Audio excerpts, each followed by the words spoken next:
I can't think of anyone I would rather have as a U.S. Senator representing the state of Florida than Colonel Mike McCalister.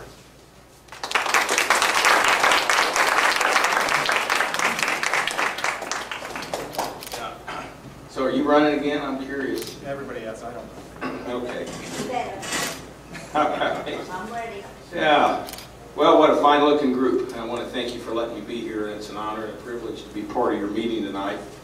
And what we'll do is we'll talk about these serious issues and problems that are facing our state and our country. I'll give you my 1-minute political speech first. I have nothing negative to say about the other people that will be running for office. Everybody is who they are. Some of them try to be someone they're not, but we all are who we are, right? Throwing mud on other people doesn't solve any of our problems, and certainly doesn't make the person throwing the mud more qualified for anything. I'm also not going to just stand up here tonight and talk about, as conservatives, what we know is cookie-cutter platform. We all know we got to balance our budget. We got to cut spending. We got to grow jobs. We got to grow the economy. We got to secure our borders. We need a strong national defense. We all know that. Don't vote for someone just because they say that. Folks, we can get a 5th grader to stand up here and say that. We got to take a look and drill down how we're going to do it. Also, I would say to you, don't be fooled as campaigns roll out this next year by media and polls. They're very misleading at times. And then tonight, the issues we talk about, I promise you this, I won't talk about anything I don't have an accredited degree in, a professional license, or real-world work experience. I was going to share my background, but he pretty much did that for me. But my undergrad degree was agriculture, and I am a practicing professional. I have a small tree farm, as he said. My master's work was at the Command and General Staff College. You have to finish that to make lieutenant colonel in the military. And you study leadership and decision-making and ethics. And after that's when I did a PhD. I had a doctorate in business management with a lot of global emphasis on it. I then did the War College, which was the best school I ever did. You have to have a top secret clearance. It's where you study how this country operates globally out of the executive office of the president. Military policy, force structure, integration of the military industrial complex, foreign policy, the embassy teams, collaboration of all of our defense agencies, the role of the Senate, the role of the cabinet, and pretty much what we got to do as a country to survive. You have to have the War College to be a general. You'll never make full colonel without it, and they like the ambassadors and the cabinet members to have it. There's a reason why, because the committees of the U.S. Senate and the presidential cabinet are very closely aligned. I have worked in healthcare throughout Florida, every teaching hospital and medical school. I understand that industry well. I've chaired, like he said, many thesis researches on issues we're facing with the global economy, and it's not going away. We're going to have to understand it. We're going to have to compete better in it. My core values: family first. I was a single parent, raised a son by myself, so I understand the trials and tribulations of that. I'm Christian. I'm God-fearing first, women-fearing second. I've learned. I'll be 60 this year. Trust me, I've learned. I believe in personal responsibility, and we should reward hard work for doing what's right. And I think we have to fulfill our commitments as a society and a people to ourselves and to others. I'm pro-life, and yes, I'm quite conservative. Wore the uniform for a long time and very proud to be an American. I want to recognize some individual groups tonight, and they're making a difference. First, the ladies. As you travel the state, the leadership role they're playing, you see it in RECs, you see it in tea parties and 912s, you see it in women's groups. They're really working hard to save this country, and it's got to be acknowledged. I was going to acknowledge the seniors, but I don't see any. There's my one smooze, okay? We get one. Folks, the seniors built this country, as we know, with their sweat and their toil and their tears and their blood, and we simply can't let them down. And we can't let it get away. And I want to recognize single parents. And the reason being that 50% of our children today are growing up in single-parent households. And 80% of the time, the household's managed by a woman. So it's just another reason why we have to make sure the ladies have equal opportunity and equal pay in the workplace to raise in our future generations. This is still the greatest nation on the planet and the last global military power. that can protect freedom around the world. You know, as a fairly recently retired colonel, I can tell you with pride that we still have, without question, the finest young people in the military today. The seamen, the airmen, the soldiers, and the Marines are simply outstanding. And we have to make sure that Washington gives them everything they need to survive and win in battle. You know, Americans never need to go anywhere on the planet and hang their head. With our most precious blood, this country has saved the free world more than once. And I don't know about you, but I'm tired of a president standing on foreign soil, apologizing to the world for who and what we are. And it's got to stop. Like many of you, or at least some of you, I came from a military family myself. My dad was one of 3 sons, all 3 in World War II. I kind of broke the mold being an Army guy. But my dad was in the Mediterranean as the youngest son in the Navy. His elder brother had 3 Purple Hearts in the Pacific, and his oldest brother was killed in the Pacific aboard the USS South Dakota at the Battle of Guadalcanal. So I'd like to recognize everyone in here that's a veteran or a veteran family. Would you stand up for us? Thank you. You are our nation's heroes. I'm not a veteran, my father. You know, you hear people say, nobody likes America anymore. I teach grad school. You know, my students are in their 20s, 30s, maybe 40s. They're getting MBA, getting a doctorate. These aren't K through 12. These aren't even undergrad. You know, they don't have a clue who fought in World War II. Unbelievable. And they'll tell you, nobody likes America. So I'll go up to the board and I'll list 1 through 10 and I'll say, let's list all the countries everybody really likes. Guess what? They can't name any. And then I like to refer to a British gentleman once who was asked by the media, why are you so defensive of the United States to the world? And his answer was, perhaps the best way to take measure of a country is how many people want in and how many want out. Now, I don't see many people trying to get out of here, do you? You know, this last week just reinforced a core belief for America. Any country or enemy wanting to retest the resolve or the will or the spirit of the American people and our great nation, bring it on. We're just getting our second breath. We're going to get our business in order, and we're going to get our house in order. And we will assume our rightful leadership role among men and nations, and let there be no doubt about that. You know, I want to talk for a minute about this election next year. We only have one statewide election in Florida, and it's for U.S. Senate. And if we're going to hire someone to go to the U.S. Senate, I think we need to recognize and be aware of what they do. What does a U.S. Senator do? It's a very unique job. They do very serious things that are totally different than any other elected official. It's way too important just to be someone's political career, next job, who's the party chosen one, who raised the most money. You know, we look at Florida. We have our own state senate. We have 40 state senators. We have 120 state house members. We only have 2 U.S. senators. You know, state officials really don't oversee things like presidential nominations. State officials are very seldom involved in national defense or national security. Very seldom involved in military policy or national security policy, or U.S. vital interest, or classified U.S. activities that require high-level security clearances. The U.S. Senate is our last line of defense to oversee all these things that is being done out of the executive office of the president. Only U.S. senators confirm senior military officials. Full colonel and general and admirals have to be confirmed by the U.S. Senate. I remember when I pinned the Eagles on, couldn't pick them on until the U.S. Senate gave the confirmation. I think if you're going to decide if someone is going to be a colonel or a general, you ought to have a real-world understanding of what they do. Only the U.S. Senate really approves our force structure and the oversight in the endgame of our great military.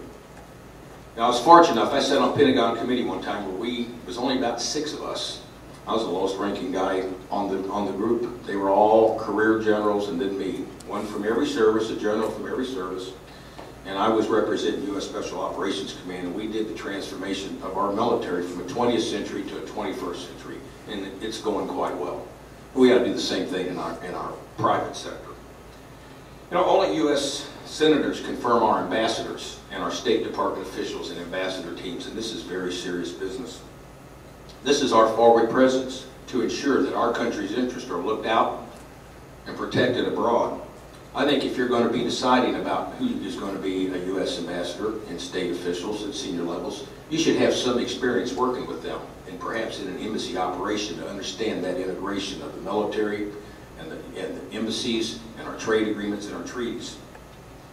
In fact, thinking about that, only the U.S. Senate confirms our treaties and our trade agreements. Now, you start wondering what's going on out there and why a lot of jobs are being offshored and outsourced. First place to go back and start looking is at some of these treaties and trade agreements. So I think if you're going to be in the U.S. Senate, you're going to decide on treaties and trade agreements, you need to clearly understand the ramifications and the significance of what you're committing our country to, our economy to, our military to, and our industry to, plus what detrimental results may come out of some of these trade agreements that don't look out for our interest. And only the U.S. Senate confirms the presidential cabinet. Now, you may remember when we had a cabinet. That was before we had czars. And that's about 39 people that do need to go on the unemployment line. Yes. And only the U.S. Senate confirms our federal judges. And I think we got to do better at this. The rights of the states and the people need to be protected in our country. I look at my vision for America. I want us to be strong, prosperous, safe, proud, and respected around the world for who and what we are. And by golly, we've earned it. Now, we've got to have strong future economic growth and prosperity. All of us know that. We've got to grow our gross domestic product from $13.5 trillion. The trick is, how do we do this? And it's got to create jobs. You know, as I talked about, I chaired many thesis researches on this, and some of the things that come out are the demographics that just stare at us. Number one, the United States is only 5% of the world. So let's look at what we're up against in this other 95% of the world.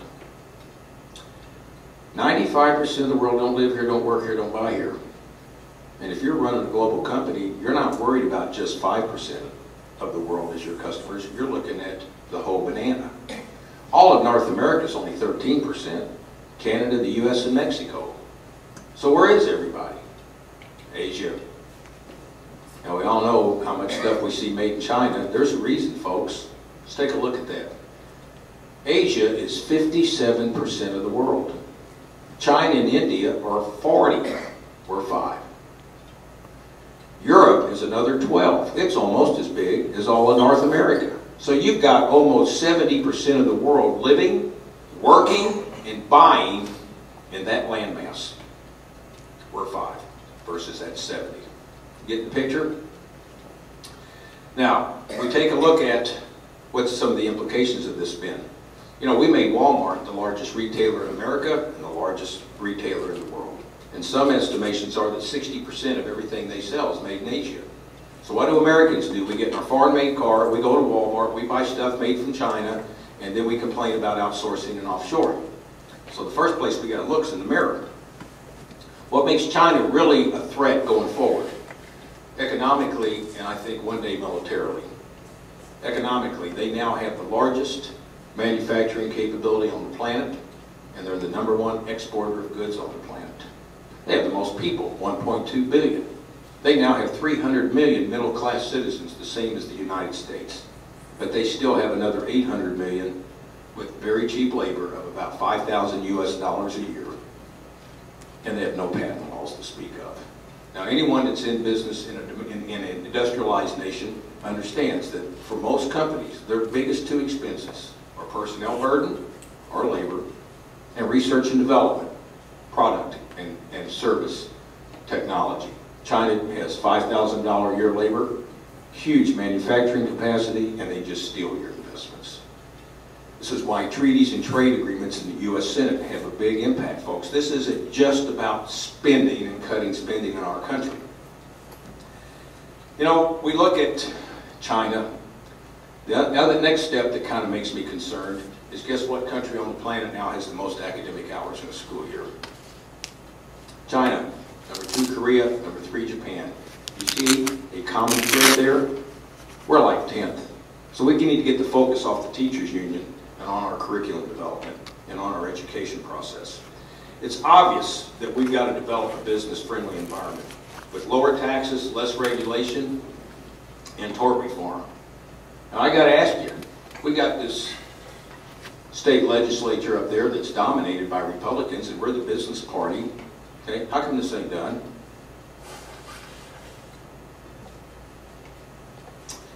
How are we going to create jobs and grow this economy? Well, folks, the first thing to do is to realize we got to know where the jobs are, and how do you find them, and how do you get them. There's only 2 places in the world jobs exist: private sector, public sector. I think we all agree we don't need more public sector jobs. We got enough people working for the government. So we got to grow private sector jobs. So how are we going to do that? Well, in operations management, we teach this. It's called value chain analysis. What you do is you look at every company in Florida and in the U.S. and what market do they operate in.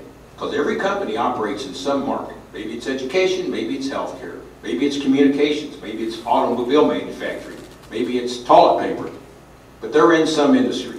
And every industry has a value chain. It starts at the back of the supply channel, comes all the way through supply channels as a product slowly gets developed a little bit, and then into the final manufacturing where it gets put together in a final form. And then all the way through distribution till it gets to the retailer or the end user, the customer. Every company falls in that value chain somewhere. Now the Japanese have done better at this than us. But what we need to do is we need to take our companies and give them more incentives to do vertical integration with other companies. Now vertical integration means that you as the final manufacturer reach back through the supply channels and you exert influence and control over what suppliers you use. And you do forward, I don't know why they call it vertical, it's horizontal, but there it is. Backward means away from the end user into your supply channels, forward through distribution into the end user. So when we look at our country, we need more manufacturing, but let's go after the good paying manufacturing. We don't want to compete with the $5,000 simple labor guys over in China. Let's get high tech, but we got to protect that investment with patents and trade agreements and treaties. But we need to build our manufacturing base, and we should dominate all distribution channels in this country of every industry. If a product is moved in this country and sold in this country and serviced in this country, it needs to be Americans and American companies that are doing that. Anheuser-Busch was a great example before they got bought by a foreign entity of a company that was fully vertically integrated. They controlled all the way back in their supply channels to the point of the fields where they grew the grain. And of course, they're in-house manufacturing in St. Louis, and I'm from there. I did a study on them. And then they even dominated who their can companies were. They started making their own cans, their own glass, so they could control their products. And all the way through distribution, as you all know, you even see the distributors out here where it got on the truck and went to the 7-Eleven store. That's how we got to do it. We got to get our companies plugged in. Their industry. I look at healthcare. We got a strategically aligned healthcare, which means that everything's pushing for the right purpose and to the right desired end state and eliminate waste. And we need tort reform so that we can eliminate the need for duplication and unnecessary tests by doctors and hospitals just so they can get paid or avoid getting lawsuits. And I look at education. And just for a minute, now in America, we got to do better as a country, but we got to start here at home in Florida. Now there's 50 states in this country, or is it 57? 50 states, and they all take the same standard college entry exams every year, and it's not FCAT. That's what decides or determines what school a student can get into, not their FCAT score, not their GPA. They want to know their ACT because it puts everything on a level playing field. Guess where Florida ranked last year in May on the standard nationalized college entry exam of ACT? 0 to 50, 1 to 50, where do you think we came in? Yeah, we were 48. We dropped from 47 to 48. Okay? Now I teach grad school, and I got to tell you, we have to clean up the mess. I see all this hoopla, and I get a little upset. Someone else running for U.S. Senate as Republicans got on there how great Florida education is. I don't know what they're smoking or drinking or looking at, but they're not grading the papers I am. And they certainly aren't looking at that test score. And let's put that another way. Our average test was 19.5 as a state. To get in the University of Florida last August, 26 to 28. That's a gap, folks. Our own students can't get in our own state universities because we don't have the focus on the right thing. What we've got to do is we've got to upgrade education, and it's got to start in first grade. But we need to eliminate these gaps between elementary and middle school, between middle and high school, and that big gap between high school and college. And then we need to go to industry, because guess what? They're the customer. They're the ones with the paycheck. And we need to bring them into our schools and our tech schools and our colleges and have them more involved in curriculum development so that we're training and educating the skills and the knowledge and the expertise and the degrees that the job market wants. Now, academia hates that, but they need to get over it.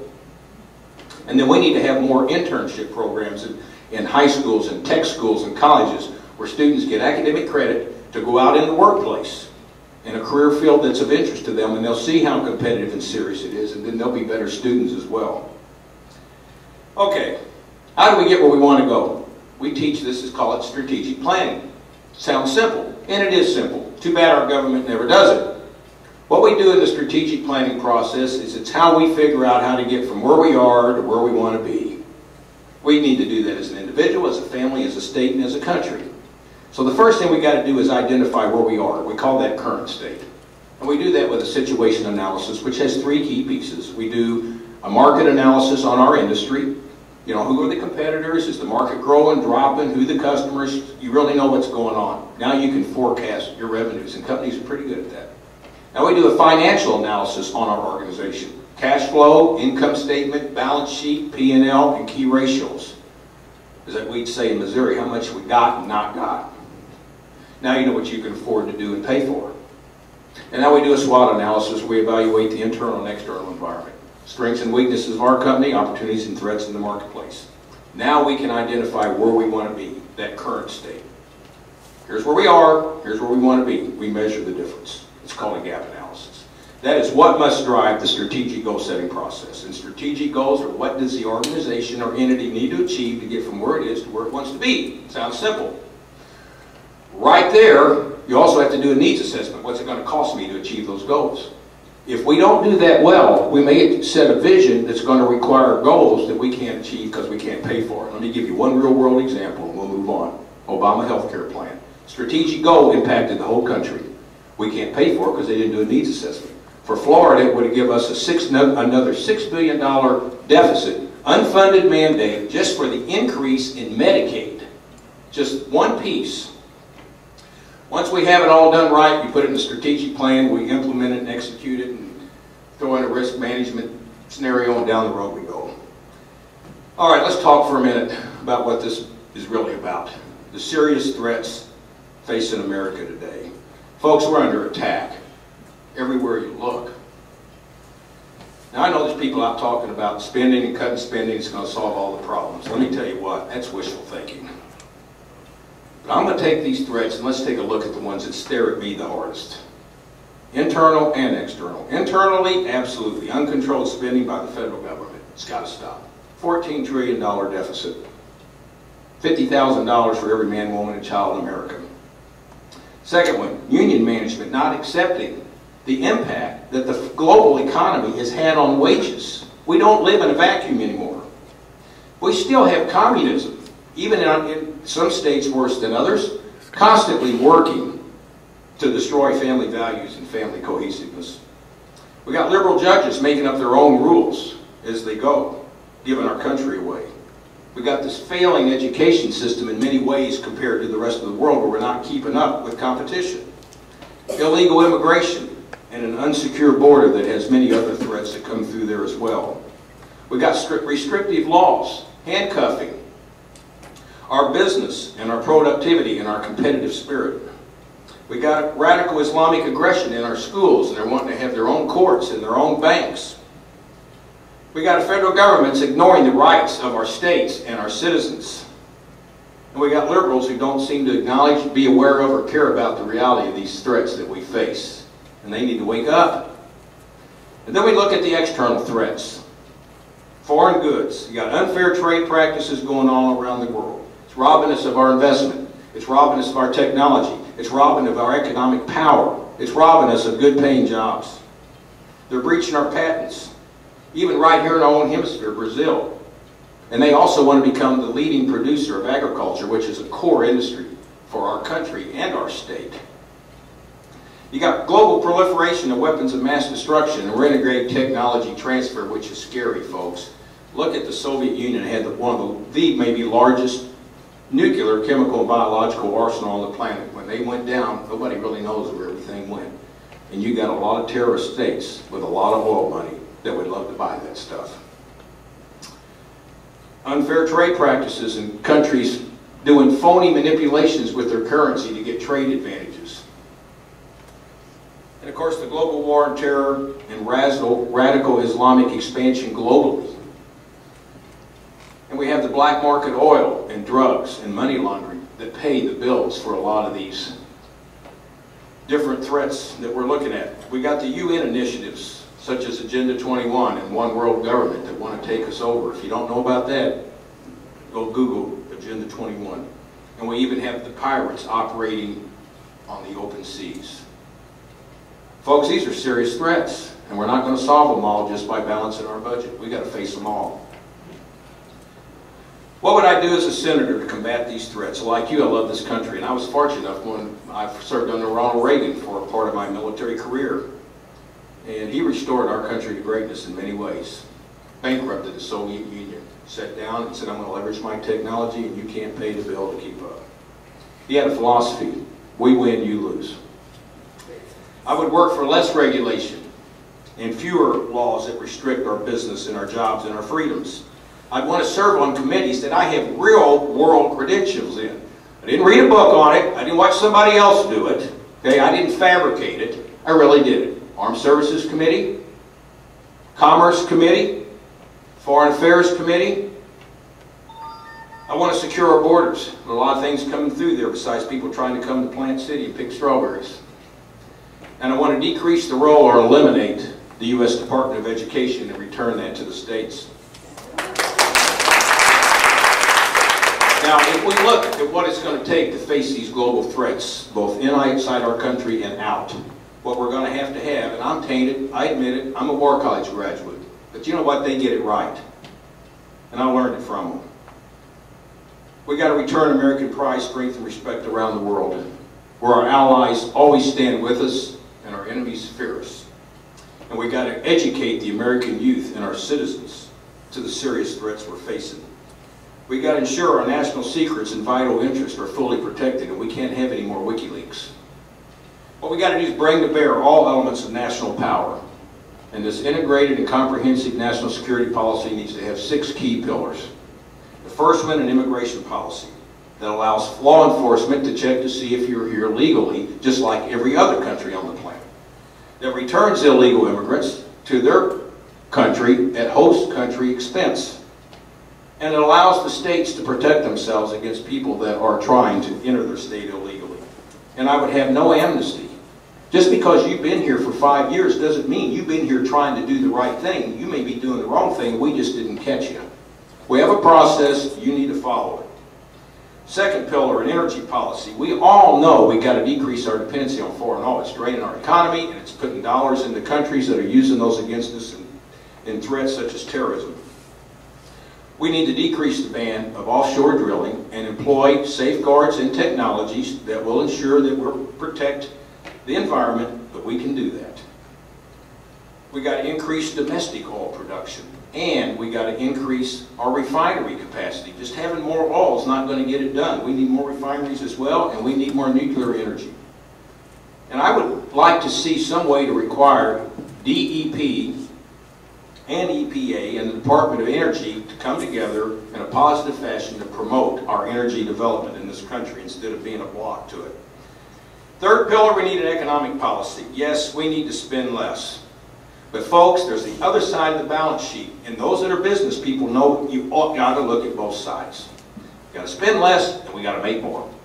Got to do both. We got to cut spending and have a balanced budget amendment. I agree, that's got to be done. $3.7 trillion outlay versus a $2.2 trillion income ain't going to work. That's why we're borrowing 42 or 43 cents on every dollar we spend. Right there it is, $1.5 trillion deficit. And we got to start paying this off. We need to, under our Economic policy, we need to protect and promote our small business and entrepreneurship, and we got to have trade agreements to give our companies a fighting chance in this global economy, and levels the playing field.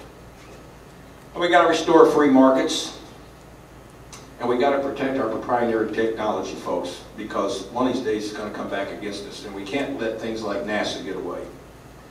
We got to use the global forces to our advantage to create jobs and manage the environmental forces of the global economy. These would include things like trading alliances, a competitive intensity, how we do distribution, and of course leverage our global dimensions with our products and our markets and our promotion, our ownership and our value added. And those are things that drive the global economy. Fourth pillar, foreign policy. Our U.S. Embassy and embassy teams need to be formidable, and not just political favors. I would have no treaties or trade agreements with my foreign policy with countries that have companies or governments that are breaching our patents and harboring terrorists that aren't supporting us to the world. And I would have no foreign aid to countries that don't support us around the world as well. Now, foreign policy's got to stop the proliferation of weapons of mass destruction, such as with Korea and Iran, because one day, folks, it's going to be there. Fifth pillar, domestic policy here at home. We need to restore the Constitution as the law of the land. And we need to limit union bargaining rights in government jobs. We need to ensure that all of our workers are here legally and in the tax system. We can have no Sharia law, Sharia court, or Sharia banks. We need an effective Homeland Security Department that protects and secures our borders. And when we do infrastructure development and repairs here, it's got to be American workers, American equipment, and American materials. And I would try terrorists that are captured in military tribunals and not in the comforts of civilian courts. The final pillar is a military policy. Folks, we got to maintain the best military in the world. And I get asked, how would I do that? Well, first of all, we fill all of our commitments to our veterans, no question. But here's how you conduct military operations. And again, I'm tainted. No apologies. Number one, the military is an instrument of force. It's equipped, trained, and deployed to kill people and tear up things. That's what they do. It's a deterrent. You use it last. But when you got a threat that will not play well in the sandbox together and everything else fails, then you have to go to the toolbox. What you do is you accurately assess the enemy. Who are they? What are they? What do they have? How do they use it? What's their strengths? What are their weaknesses? And then you develop a force package, we call it, that brings to bear all resources of national power for overwhelming force, because we don't want any close football games. Then you deploy it in the theater with full logistical support. You dominate the battle space at every level. Strategically, operationally, tactically, in all environments, land, sea, and air. And you kick their ass. And when the military objectives are achieved, you get the troops out. And you take care of them and their families while they're gone. And you have a well-developed and executed exit strategy for when you leave. Okay, where do we go from here? We got to continue this fight to take our country back. And we got to end these liberal giveaways because we can't pay for it. You know, as a commissioned officer, I took an oath, even as an enlisted guy, and I started out as an E1, ended up as an active duty full colonel, did everything in between to protect and defend the Constitution of the United States against all enemies, foreign and domestic. And we got to make sure our judges and our Congress and our President respect and defend the Constitution of this country. It's the law of the land. We got to take control of the U.S. Senate in 2012 with real conservatives who have serious credentials. You know, to get in the War College, you have to be a lieutenant colonel. That means you've got 15 or 20 years of hands-on training, education, and experience. This isn't something you learn in a campaign or in 6 months or in 6 years. We need to send people to the U.S. Senate that are ready to roll. We don't have time or luxury for on-the-job training. We're doing that in the White House.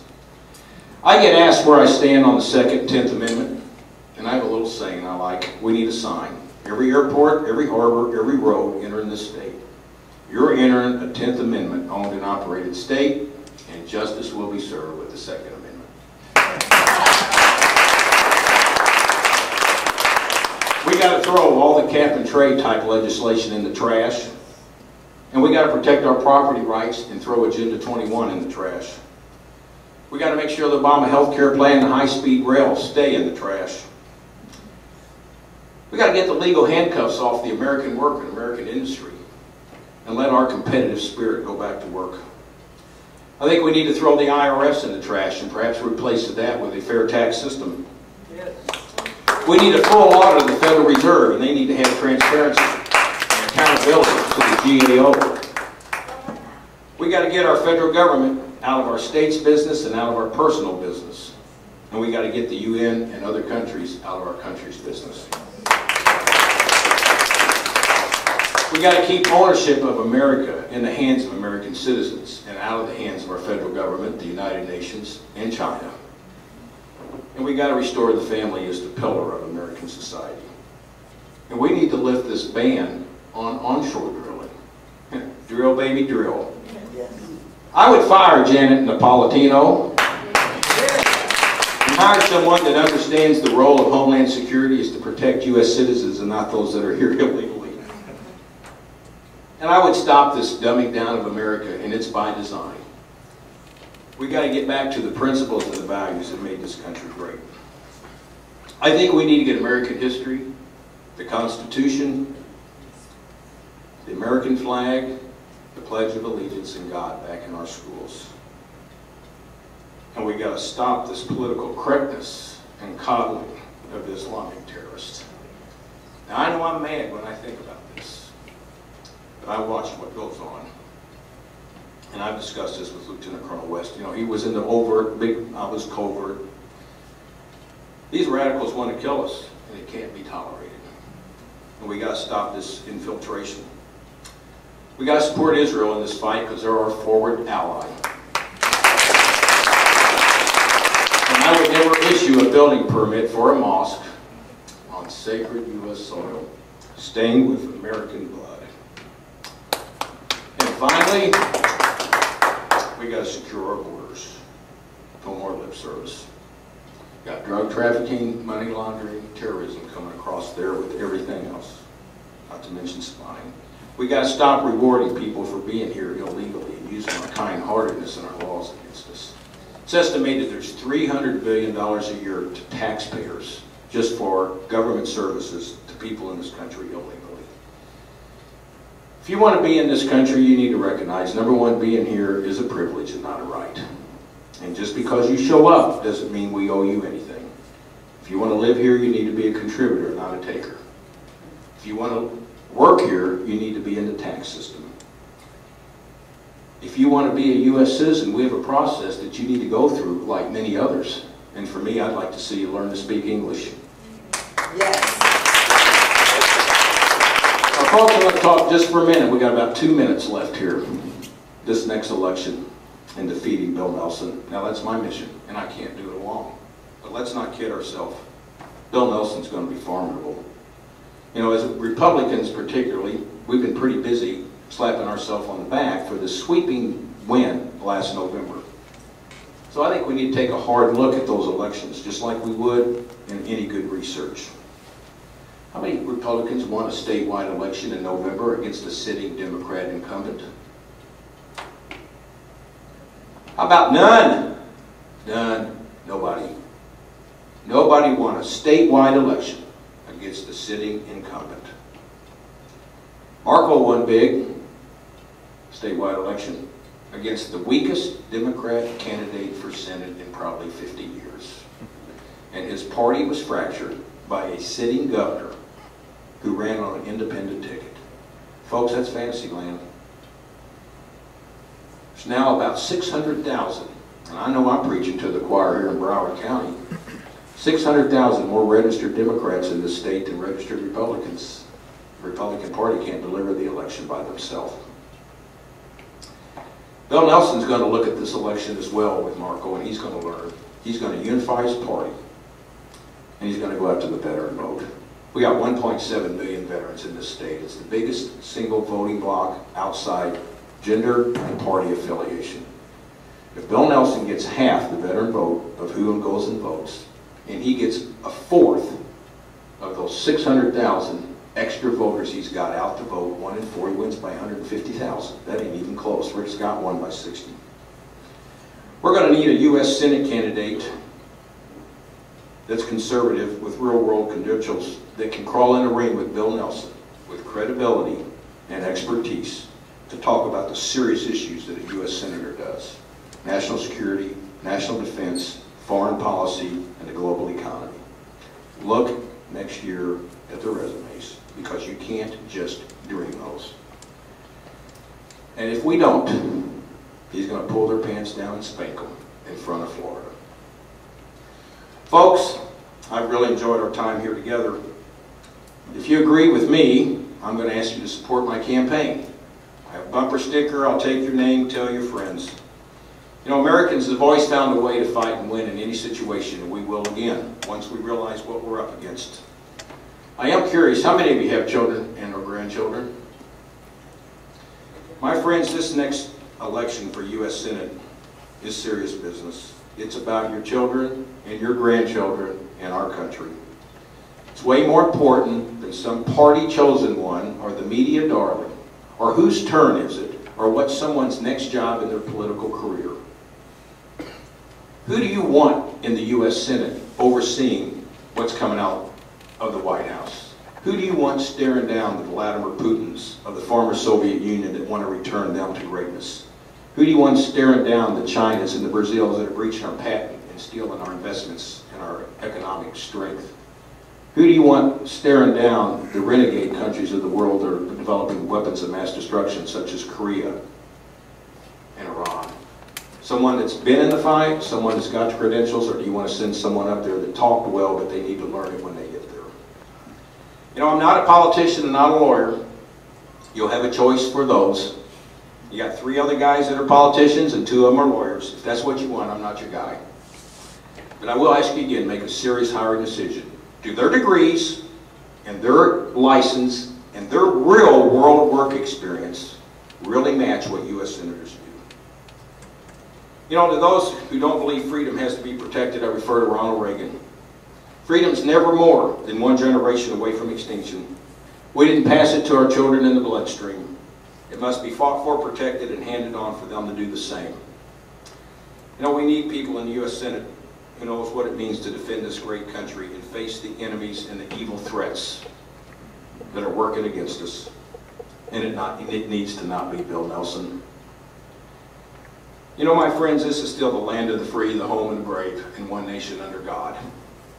We must keep this country strong, prosperous, and stop those that want to give it away. And failure is simply not an option. I want to thank you again for letting me be here tonight. And may God bless you, and may God bless America.